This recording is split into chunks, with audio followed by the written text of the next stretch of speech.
Hello दोस्तों, कर्मचारी राज्य बीमा निगम में 10वीं पास पर एमटीएस की वैकेंसी आई है। एमटीएस के लिए जो क्वालिफिकेशन है 10वीं पास। अगर आप 10वीं पास है तो इस फॉर्म को भर सकते हैं। और सिलेक्शन का प्रोसेस क्या है, यह कौन सा पोस्ट है, पूरी जानकारी इस वीडियो में आप लोगों को देंगे। कौन सा जोन आपको फिलअप करना चाहिए जिससे आपका सिलेक्शन हो जाएगा, क्या आप एक से अधिक जोन में फॉर्म फिलअप कर सकते हैं या नहीं, इसके बारे में भी आप लोगों को बताएंगे। यहाँ पर आप देखिएगा तो सबसे ऊपर में ही लिखा हुआ है, यह ऑफिशियल विज्ञापन है, कर्मचारी राज्य बीमा निगम, श्रम एवं रोजगार मंत्रालय, भारत सरकार। यह सेंट्रल गवर्नमेंट का जॉब है और बिल्कुल यह परमानेंट जॉब है, सरकारी नौकरी है। कर्मचारी राज्य बीमा निगम जो होता है ईएसआईसी, जो भी आप सेंट्रल गवर्नमेंट का स्टाफ देखते हैं सभी को यह एक तरह से बीमा करवाता है और ईएसआईसी का हॉस्पिटल होता है। तो कुछ भी अगर आपको प्रॉब्लम होगा वहाँ पर जाकर आप फ्री में इलाज करवा सकते हैं, तो उसी से संबंधित है। एमटीएस, इसके अलावा UDC, upper division clerk, stenographer की वैकेंसी आई है। पिछली बार 2015 में, दिसंबर 2015 में वैकेंसी आई थी। ऐसी वैकेंसी हर साल नहीं दी जाती है, 6 साल के बाद दिया गया, तो आपके पास अच्छा मौका है। और इस एग्ज़ाम में सबसे खास बात यह है कि बहुत ही कम नंबर पर सिलेक्शन होता है। आगे इसके बारे में भी आप लोगों को बताएंगे इस एग्ज़ाम में कट ऑफ कितना क्या जाता है।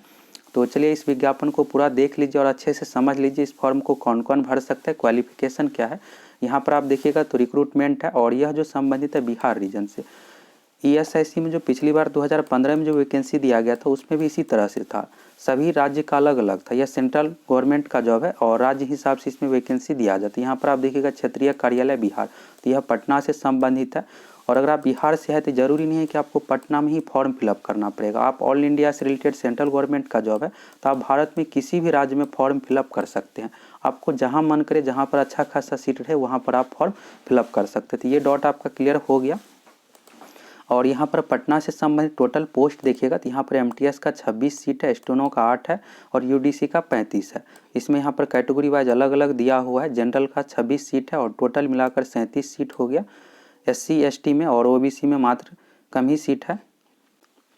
एससी में 5 हो गया, एसटी में 1 है और ओबीसी में 2 सीट है। इसके बाद यूडीसी में एसटी और ओबीसी में 0 सीट दिया हुआ है, 35 टोटल सीट है जिसमें से 7 एससी में है और टोटल मिलाकर 43 हो गए। तो यहाँ से आपको सीट क्लियर हो गया। टोटल पोस्ट की बात करें तो सभी रीजन मिलाकर पूरे ऑल इंडिया में 3865 सीट है। तो पोस्ट अच्छा खासा, आपको जहाँ मन करे, जहाँ पर ज़्यादा वैकेंसी रहे, कट ऑफ जहाँ का कम जाता है वहाँ पर आप फॉर्म फिलअप कर सकते हैं। जरूरी नहीं है कि आप बिहार से हैं तो पटना में ही फिलअप करना है, आप साउथ स्टेट में भी फॉर्म फिलअप कर सकते हैं। अब चलिए आगे का देख लीजिए। स्केल ऑफ पे में यहाँ पर देखिएगा तो एमटीएस में जो आपको सैलरी मिलेगा सेंट्रल गवर्नमेंट के अंतर्गत लेवल 1, और इसमें जो सैलरी दिया जाएगा 18,000 बेसिक सैलरी है। तो जब आप ज्वाइन कीजिएगा तो उस समय आपको इन हैंड सैलरी 28 से 29,000 मिल जाएगा। एचआरए डीए सभी मिला करके जो भी सेंट्रल गवर्नमेंट की ओर से सुविधा प्रोवाइड की जाती है सभी मिलाकर। अब क्वालिफिकेशन के बारे में देख लीजिए। एमटीएस पोस्ट के लिए जो क्वालिफिकेशन है मैट्रिकुलेशन यानी 10वीं पास। अगर आप 10th पास है इस फॉर्म को भर सकते हैं। स्टेनो के लिए 12वीं पास है, साथ ही स्टेनो में टाइपिंग भी मांगा जाता है। एमटीएस में कुछ नहीं, 10वीं पास होना चाहिए। यूडीसी में ग्रेजुएशन मांगा गया है, डिग्री का चाहिए, ग्रेजुएशन लेवल की डिग्री, साथ में कंप्यूटर से संबंधित आपको नॉलेज भी होना चाहिए। इसका टेस्ट भी लिया जाता है। एज लिमिट देख लीजिए। एमटीएस पोस्ट के लिए एज लिमिट का कंडीशन 18 से 25 साल, ओबीसी से आते हैं 3 साल छूट मिल जाएगा, एससी एसटी से आते हैं 5 साल, यानी ओबीसी के लिए 28 साल हो गया, एससी एसटी के लिए 30 साल हो गया। और यूडीसी एस्टोने के लिए 18 से 27 साल है। यह जो काउंट किया जाएगा, फॉर्म भरने की अंतिम तिथि 15 फरवरी 2022 से काउंट किया जाएगा। उम्र में छूट मिलेगा, इसके बारे में यहाँ पर है। ओबीसी का 3 साल, एससी एसटी का 5 साल, अधिकतम उम्र में छूट मिलेगा। फॉर्म कैसे फिलअप करना है तो ईएसआईसी के ऑफिशियल वेबसाइट से आपको फॉर्म फिलअप करना है। यहाँ पर कुछ महत्वपूर्ण निर्देश है। पहले फ़ोटो के बारे में, सही तरीके से आपको फ़ोटो अपलोड करना है, सिग्नेचर अपलोड करना है, साथ में थंब इम्प्रेशन भी अपलोड करना पड़ेगा और डिक्लेरेशन भी। साइबर कैफ़े में जाकर आप फॉर्म फिलअप करवा लीजिएगा, वहाँ पर डिक्लेरेशन का एक प्रिंट निकाल कर देगा और उसमें अपना नाम सिग्नेचर करके फिर से अपलोड आपको करना पड़ेगा। और इसको अपने राइटिंग में लिखना पड़ता है, लिख करके फिर सादा पेज में, और इसको आपको अपलोड करना पड़ेगा। इसके बाद यहाँ पर प्रोसेस जो है फॉर्म भरने का, एप्लीकेशन रजिस्ट्रेशन है, पेमेंट करना है और इसके बाद अपलोड डॉक्यूमेंट करना है। इसके बाद आपका फॉर्म सबमिट हो जाएगा। तो थोड़ा सा यहाँ पर एक कंडीशन ये भी जोड़ दिया गया डॉक्यूमेंट अपलोड करने का, अन्य एग्जाम में नहीं रहता है। पेमेंट ऑफ फी में देखिएगा तो एससी एसटी से आते हैं तो 250 रुपये आपको पेमेंट करना पड़ेगा। अगर आप अदर कैटेगरी से आते हैं तो 500 रुपये, यानी जनरल, ओबीसी वाले, ईडब्ल्यूएस वाले कैंडिडेट के लिए 500 रुपये है। एक्स सर्विसमैन, फीमेल कैंडिडेट और एससी एसटी के लिए 250 रुपये का पेमेंट है। पेमेंट आप ऑनलाइन किसी भी माध्यम से कर सकते हैं। फोटो और सिग्नेचर किस तरह से अपलोड करना है इसके बारे में यहाँ पर दिया हुआ है, इसको आप पढ़ सकते हैं। लेफ्ट थंब इम्प्रेशन भी आपको, यानी लेफ्ट साइड का अंगूठा का निशान भी आपको अपलोड करना है। ब्लू या ब्लैक इंक से सादे पेज पर आप अंगूठा निशान लीजिएगा, फिर उसको स्कैन करके अपलोड कर देना है। इसके बाद हैंड रिटेन डिक्लेरेशन, इसको भी आपको कैपिटल लेटर में यानी बड़े अक्षर में नहीं लिखना है, स्मॉल लेटर में जिस तरह से रनिंग राइटिंग में आप लिखते हैं उसी तरह से सादा पेज पर आपको दिया हुआ है। और जब आप फॉर्म फिलअप कीजिएगा उस समय प्रिंट निकलेगा तो उसी सेम चीज़ को अपने राइटिंग में उतार करके अपलोड कर देना है। तो ये एक तरह से डॉक्यूमेंट वेरिफिकेशन में मिलाया जाता है राइटिंग मैचिंग के लिए कि आप ही है या कोई और। इसके बाद यहाँ पर फोटोज इसके बारे में दिया हुआ है, सही तरीके से आपको अपलोड करना है। अब चलिए सेंटर ऑफ एग्जामिनेशन, आप अपने अकॉर्डिंग कोई भी 3 सेंटर इसमें चूज कर पाइएगा। फॉर्म भरते समय दिया जाएगा कि कौन कौन सा सेंटर आपको चूज करना है। स्कीम ऑफ एग्जामिनेशन, इसके बारे में अच्छे से समझ लीजिए। सबसे पहले यूडीसी पोस्ट का है, तो इसमें 3 एग्जाम है। सबसे पहले पीटी है, इसके बाद मेंस एग्जाम, इसके बाद कंप्यूटर से संबंधित भी टेस्ट है। यहाँ पर देखिएगा general intelligence reasoning 25 question PT में पूछा जाएगा, 50 मार्क्स का, यानी एक क्वेश्चन 2 मार्क्स का है। जनरल अवेयरनेस 25 क्वेश्चन है, जीके 25 है, मैथ 25 है, इंग्लिश 25 है, 100 क्वेश्चन हो गया। समय 1 घंटा दिया जा रहा है। एसएससी के अकॉर्डिंग है, 1/4 निगेटिव मार्किंग भी है। पीटी पास कर जाते हैं, पीटी में वैकेंसी का 10 गुना, जो भी सीट है टोटल सीट है 3865, एमटीएस और यूडीसी स्टेनोग्राफर मिला करते हैं 3865 का 10 गुना। तो यहाँ पर आप देख सकते हैं 38,650 कैंडिडेट का यहाँ पर रिजल्ट दिया जाएगा। सभी जोन का अलग अलग रहेगा, 38,650 हो गया। इसके बाद पीटी पास कर जाते थे, इसके बाद मेंस एग्जाम होगा। मेंस में रीजनिंग से 50 क्वेश्चन, जनरल अवेयरनेस से 50, मैथ से 50 और इंग्लिश से 50। पीटी के अकॉर्डिंग ही सिलेबस है। यहाँ पर 200 क्वेश्चन है तो समय 2 घंटा दिया जाएगा। और यहाँ पर क्वेश्चन पेपर का लैंग्वेज है, रीजनिंग का क्वेश्चन हिंदी इंग्लिश दोनों लैंग्वेज में रहेगा, मैथ का रहेगा, जीके का रहेगा, इंग्लिश का इंग्लिश में ही लैंग्वेज दिया हुआ रहेगा। निगेटिव मार्किंग का भी कंडीशन रखा गया है, 1/4 निगेटिव मार्किंग है। और मेंस में स्टेनो यूडीसी पोस्ट के लिए 1:1:5 के रेशियो में रिजल्ट दिया जाएगा, यानी जितना सीट है उसका 5 गुना, पीटी में 10 गुना था। इसके बाद यहाँ पर कंप्यूटर स्किल टेस्ट है, तो कंप्यूटर स्किल टेस्ट के लिए भी मार्क्स डिसाइड है। यहाँ पर देखिएगा 2 पावर पॉइंट स्लाइड आपको बनाना पड़ेगा 10 मार्क्स का, MS वर्ड पर टाइपिंग करना पड़ेगा 20 मार्क्स का, और MS एक्सेल पर 20, टोटल 50 मार्क्स 30 मिनट। यानी आपका मेरिट जो बन रहा है यहाँ पर मेंस एग्जाम में मार्क्स के आधार पर। और इसके बाद यहाँ पर क्वालिफाइंग मार्क्स है। और इसके बाद यहाँ पर स्टेनोग्राफर का भी देख सकते हैं, इंग्लिश लैंग्वेज है 100 अंक का, रीजनिंग है 50 और जनरल अवेयरनेस 50। एसएससी के अकॉर्डिंग ही सिलेबस है, टोटल 200 मार्क्स यहाँ पर हो गया। और समय यहाँ पर अलग अलग है, ड्यूरेशन सेक्शन वाइज है। इसके बाद स्टेनोग्राफर में लैंग्वेज टेस्ट भी होगा, टाइपिंग भी होगा। अब यहाँ पर एमटीएस से संबंधित देख लीजिए।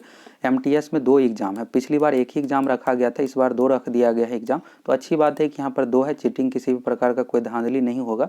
पहले एग्जाम में 10 गुना रिजल्ट दिया जाएगा, फिर दूसरे एग्जाम में मार्क्स के आधार पर आपका फाइनल सिलेक्शन होगा। पहला एग्जाम में 1 घंटा का समय मिलेगा, यानी 60 मिनट का समय मिलेगा, एसएससी के अकॉर्डिंग ही है।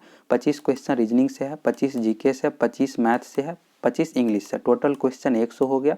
और यहाँ पर 2 मार्क्स का है, 200 मार्क्स हो गया। निगेटिव मार्किंग 1/4 है, और रिजल्ट जो दिया जाएगा 1:10 में, यानी जो भी वैकेंसी है वैकेंसी का 10 गुना रिजल्ट दिया जाएगा। पीटी पास कर जाते हैं तो इसके बाद मेंस एग्जाम होगा। मेंस में भी सेम उसी अकॉर्डिंग है, बस यहाँ पर क्वेश्चन ऑफ नंबर बढ़ जाता है और समय भी 2 घंटा दिया जाता है। पीटी में 1 घंटा मिलेगा, 100 क्वेश्चन, यहाँ पर 200 क्वेश्चन है, 50 रीजनिंग से, 50 मैथ से, 50 जीके से, 50 इंग्लिश।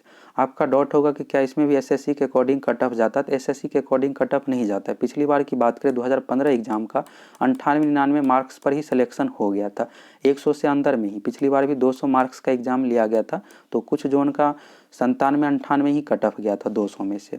और इस बार की बात करें तो 110-15 नंबर ला लेते हैं आप 200 में से, तो आपका सिलेक्शन हो जाएगा। अब यहाँ पर इंपॉर्टेंट इंस्ट्रक्शन देख लीजिए।